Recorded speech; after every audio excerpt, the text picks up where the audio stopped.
पूरी रात आंखों में काट दी थी रमाकांत जी ने। मिनट भर को नींद नहीं आई थी उन्हें, और आती भी कैसे। कल कितने वर्षों बाद अपने घर जो लौट रहे थे। साधारण से स्कूल मास्टर थे वो एक छोटे से गांव में। सीधी सादी पत्नी रूपा उन्हें परमेश्वर की तरह पूजने वाली। 2 बेटे, एक बेटी के साथ सुखपूर्वक रहते थे। जब तक उनके बच्चे छोटे थे बहुत आज्ञाकारी थे। उनके स्कूल की छोटी छोटी उपलब्धि रमाकांत और रूपा को भाव विवल कर जाती। समय के साथ खर्चे बढ़ने लगे और रमाकांत की कमाई कम पड़ने लगी। एक दिन स्कूल प्राचार्य ने बताया था रमाकांत को, तुम्हारा प्रमोशन आया है, काफ़ी तनख्वाह भी बढ़ जाएगी, पर शहर के स्कूल में जाना पड़ेगा। रमाकांत खुश भी था और उदास भी। खुश इसलिए कि तनख्वाह बढ़ेगी तो बढ़ते खर्चे निपटा सकेगा, साथ ही उदास इसलिए कि घर वालों से दूर अकेले शहर कैसे रहेगा। आज तक हमेशा सबके साथ रहता आया था और अब उम्र बढ़ रही थी, कुछ बीमारियां भी लग चुकी थी और ऐसे में पत्नी से भी दूर नहीं रह पाएगा। घर आते ही उसने रूपा को बताया तो वो सबसे पहले मंदिर में भगवान के सामने घी का दीपक जलाकर आई। तुम्हें मेरे साथ चलना होगा रूपा, रमाकांत जी ने कहा तो रूपा बोली, कैसी बच्चों से बातें करते हो दीपा के बापू, मैं बच्चों को छोड़कर तुम्हारे साथ कैसे जा सकती हूँ। सुशांत और कमल की पढ़ाई है और दीपा भी कौन बड़ी है, अकेले घर का काम और पढ़ाई का बोझ कैसे संभालेंगी। पर तुम मेरे बिना खाना तक नहीं खाती हो, अब क्या करोगी। रमाकांत मायूस होते बोले, जब जैसा समय पड़ता है सब हो जाता है। बच्चों के सुंदर भविष्य के लिए कुछ कुर्बानियां तो देनी ही पड़ती है, ये वक्त पता भी ना चलेगा। खैर, रमाकांत चले गए। शहर का माहौल उन्हें बिल्कुल पसंद नहीं आता, पर बच्चों की पढ़ाई और भविष्य का सोचकर वो वहाँ रहने लगे। खर्चा कम हो ये सोचकर पूरे साल में सिर्फ 2 बार ही घर जाते। बच्चे ठीक ठाक पढ़ रहे थे, उन्हें संतोष रहता था कि उनकी मेहनत रंग लाएगी और बच्चे बड़ी पोस्ट पर लग जाएंगे। एक बार बेटी की शादी अच्छे घर हो जाए, लड़कों की सरकारी नौकरी लग जाए, बस सारी मेहनत सफल हो जाएगी। कई बार चाहा किसी छुट्टी में रूपा को ही 2-4 दिन अपने पास बुला ले, पर वो घर गृहस्थी के चक्कर में ऐसी फंसी कि कभी आ ही नहीं पाई। एक बार दिवाली की छुट्टी में वो घर पहुंचे तो तीनों बच्चे उन्हें घेर कर बैठ गए। बड़े बेटे ने प्रतियोगी परीक्षा का एग्ज़ाम दिया था और उसे उम्मीद थी कि उसकी नौकरी जल्दी ही लग जाएगी। छोटा वाला भी परीक्षा की तैयारी में जुटा था। लड़की वही प्राइमरी स्कूल टीचर थी। सबकी ख्वाहिश थी अब किराए के मकान को छोड़कर अपने खुद के मकान में रहने की। इसलिए सबसे पहले उनकी लड़की बोली, पापा अब हमें अपना मकान बनवा लेना चाहिए, लेकिन इसके लिए बहुत रुपया चाहिए। वो उदास होता बोला, तो पापा आप लोन ले सकते हैं, फिलहाल मकान बनाना शुरू कर देंगे। बड़ा बेटा सुशांत बोला, और उसे चुकाएगा कौन। वो तेज़ आवाज़ में बोला, कुछ आवेश में आकर। जब आप रिटायर होंगे आपका पीएफ और बचत किया पैसा होगा ना पापा। छोटा कमल बोला, अच्छा तो वो सब मैं अभी से दांव पर लगा दूं। दीपा की शादी कौन करेगा, हम बुढ़ापे में कैसे रहेंगे। आपकी पेंशन तो होगी ना पापा, कमल लापरवाही से कहने लगा।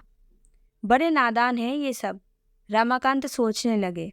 तभी उनकी पत्नी रूपा आकर कहने लगी, ठीक ही तो कह रही है बच्चे, कल को सुशांत की शादी होगी, बहू घर आएगी तो इस 2 कमरे के किराए के मकान में रखेंगे उसे। कुछ तो सोचना ही पड़ेगा दीपा के बापू। तो तुम भी बच्चों का ही साथ दे रही हो, रमाकांत आहत होकर बोले। गलत कह रही हूँ तो कहो, वो तुनक के बोली। आखिर हार कर रमाकांत जी ने घर बनाने की प्रक्रिया शुरू कर दी और नौकरी पर चले गए। समय बीता, बड़े बेटे की बढ़िया नौकरी लग गई। उसके एक से बढ़कर एक अच्छे रिश्ते आने लगे। एक दिन अचानक रमाकांत को घर से पत्र मिला, बड़े बेटे की शादी है, अगर छुट्टी लेकर आ सको तो अच्छा होगा। वो शॉक्ड हो गया, मेरी पसंद के बिना रिश्ता तय कर दिया और मुझे मेहमानों की तरह बुलाया जा रहा है।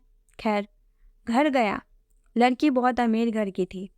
उसने पत्नी और लड़के से पूछा, क्या ये हमारे मिडिल क्लास परिवार में फिट हो पाएगी। इतनी भी क्या जल्दी थी रिश्ता जोड़ने की, लेकिन उसकी किसी ने एक ना सुनी। शादी हो गई और घर का मास्टर बेडरूम बड़े बेटे बहू को दे दिया गया।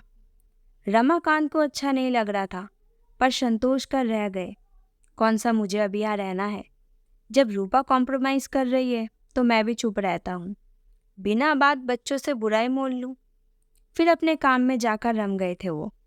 वह स्कूल के चपरासी की पत्नी, कम उम्र की, नई नई व्याता थी। रमाकांत जी के खाने पीने का बहुत ध्यान रखती थी। वो भी जाने अनजाने में उसे अपनी बेटी दीपा जैसा ही दुलार करते। जब रिटायर हुए, उनकी रिटायरमेंट पार्टी बहुत शानदार हुई। उनकी ईमानदारी और नेक नीयत के सब कायल थे। स्कूल के मैनेजमेंट अधिकारी बोले, कहाँ जा रहे हैं रमाकांत जी? आप चाहे तो हमारे ऑफिस के बर्सर का पद संभाल ले। आपसे ईमानदार ऑफिसर पाकर हम धन्य हो जाएंगे। नहीं, मुझे अब अपने परिवार के साथ ही रहना है। सारी उम्रें मेहनत की, उनसे जुदाई सही, सिर्फ उनके सुंदर भविष्य के लिए। पर अब मेरे बच्चे कमाने लगे हैं, अब मेरे आराम करने के दिन हैं। प्लीज़ मुझे इजाज़त दें। सबके मन भर आए। चपरासी भोला और उसकी पत्नी तो फूट फूट कर रोए, जैसे अनाथ हो गए हों। मैनेजमेंट अधिकारी बोले, आपके लिए ये पद किसी भी वक्त खाली ही रहेगा। आप जब चाहें आ सकते हैं। आपका स्वागत है। सबका स्नेह और सम्मान मन में लिए वो घर लौटे। घर में बड़ी सुनसान थी। रूपा अकेले ही थी। क्या बच्चे घर में नहीं हैं? वो बेसब्री से बोले।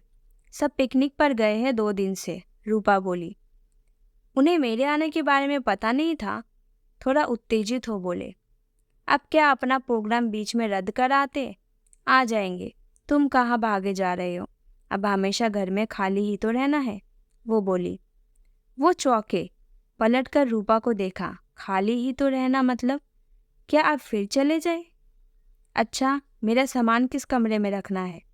मास्टर बेडरूम तो बड़े बेटे बहू पर है। और उससे बराबर वाला? वो कमल ने लिया हुआ है। कुछ समय में उसकी शादी भी होगी, रूपा बोली। और वो साइड वाला? उसने गुस्से से पूछा। वो दीपा के पास है, कहती है स्टडी के लिए शांत कमरा चाहिए। और तुम कहाँ हो? मैं बरामदे में पड़ी रहती हूँ। मेरा क्या है, सारा दिन घर का काम है, फुर्सत ही नहीं, वो बोली। पर मुझे बहुत फुर्सत है। मेरा कौन सा कमरा बनाया इस पूरे मकान में, वो चिल्लाए। हाइपर क्यों होते हो? तुम्हारी चारपाई ड्राइंग रूम में डाल दूंगी, दिन में उठा लिया करेंगे और रात में वहाँ सो जाना। तुम कितना बदल गई हो रूपा, वो आहत होकर बोले। ये मकान मेरी खून पसीने की कमाई का है और रहने को एक कमरा भी नसीब नहीं। तो बच्चे भी तो हमारे ही है जी, किसी पराये के लिए तो ये सब नहीं कर रहे। अब हम नहीं करेंगे तो कौन करेगा उनका? इसका मतलब तुम्हारी शय पर ही बच्चे इतने बिगड़े हैं। मैं घर से क्या गया, तुमने तो पूरा घर ही बर्बाद कर दिया रूपा। लो, कोई क्रेडिट देने से तो रहा, बल्कि आरोप लगा रहे हैं। कैसे मैंने इतनी मुश्किल से बच्चों को अकेले पाला पोसा, मैं ही जानती हूँ। वो रोने लगी। अब रोती ही रहोगी या खाना भी दोगी? जब से आया हूँ एक चाय भी नहीं पूछी मुझसे। बिंदिया, जा साहब के लिए चाय लेकर आ। अब ये बिंदिया कौन है? परेशान होकर रमाकांत बोले। बहू अपने साथ नौकरानी लेकर आई है अपने पियर से। वो क्या करती है? रमाकांत आश्चर्य से बोले। खाना नाश्ता बनाती है और बहू बेटे के छोटे मोटे काम करती है। और तुम सब क्या करते हो? वो हैरानी से बोले। अरे ज़माना बदल रहा है दीपा के बापू। चूल्हे चौके से हटकर 1000 काम होते हैं घर में। अब देखो ना, कितनी देर से तुमसे चकल्लस करनी पड़ रही है। बरसों बाद घर लौटे पति से बात को चकल्लस कहती हो? हे भगवान, तुम सब बहुत बदल गए हो। किसी को मेरी नहीं पड़ी, सब अपनी दुनिया में मस्त है। थोड़ी देर में बिंदिया ने मटकते हुए आकर रमाकांत के सामने थाली रखी। लीजिए, खाना खा ले। पहले गुस्सा तोड़ मुंह में डालते वो चिल्लाए। बाप रे, ये खाना है ये जहर? कितनी मिर्च है इसमें? यहाँ तो सभी ऐसा खाते हैं। बहू के पियर से लाई गई ये बिंदिया बहुत अच्छा खाना बनाती है। खुद को बदल लो जी, रूपा बोली। तभी बच्चे आ गए। सबने पैर छुए पिता के। बहू ने सिर पर पल्लू ढका। रमाकांत जी ने चैन की सांस ली। चलो, कुछ संस्कार तो बचे हैं घर में। पर जल्दी ही उन सबकी कलई खुल गई। देर रात पार्टी करना उनका रोज का काम था। बेचारे रमाकांत बाहर बैठे बैठे थक कर चूर हो जाते कि वो लोग जाए तो उनकी खाट बिछे कमरे में। उन्हें दुख तो इस बात का होता कि उनकी अपनी बेटी दीपा भी बहू से भी ज़्यादा अनुशासनहीन थी। देर रात घर आती, ढंग के कपड़े भी नहीं पहनती और पिता संग जुबान लड़ाती। एक दिन बहू उनके बड़े बेटे सुशांत से कह रही थी, ये बाऊजी सारा दिन घर में ही क्यों बैठे रहते हैं, कोई काम नहीं इनको। वह हतप्रथ रह गए जब उनका अपना खून ठहाका लगाकर बोला, क्या करे, सनक गए हैं, कोई बोलेगा तो चढ़ जाएंगे ऊपर। कुछ दिनों बाद वही बेटा अपनी माँ से कह रहा था, माँ ये पापा की खाट वहाँ ड्राइंग रूम से निकालो, उनका कोई ना कोई पड़ा रह गया सामान लज्जित कराता है दोस्तों के आगे। वो अवाक थे। सारे उम्र की कमाई लगाई घर बनाया, उन्हें पढ़ाया, इसका ये सिला दिया इन सब ने। रूपा भी इनके साथ खुश है, उसे भी मेरी ज़रूरत नहीं। कितने संस्कारहीन है ये सब। आंखों से शर्म का पानी मर गया कहीं, मुझे ही कुछ सोचना पड़ेगा। अगले दिन वो अपना सामान लगाकर तैयार थे। अब कहाँ जा रहे हैं सुबह सुबह, रूपा ने पूछा तो सुशांत, कमल और दीपा उनके पास आकर खड़े हो गए थे। वही जहाँ से आया था। ऑफर तो उन्होंने मुझे पहले भी दिया था, तब मुझे बड़ी हौस थी कि अपने परिवार वालों के संग रहूँगा, पर वो सब तो बहुत बदल गए हैं। देखता हूँ उन्हें मेरी ज़रूरत ही नहीं, मेरी वापसी तो होनी ही थी। तुम जैसे संस्कारहीन लोगों के साथ मेरा गुजारा नहीं है। कह तो यह वो तेज चाल से निकलता चला गया और वो सब यूं ही देखते ही रह गए। धन्यवाद। तो कहानी यहीं तक थी। उम्मीद है आपको ये कहानी अच्छी लगेगी, क्योंकि ये कहानी आज के जनरेशन से बहुत मेल खाती है। और ख़त्म होने से पहले थैंक यू ऑल जो मेरे नए सब्सक्राइबर है।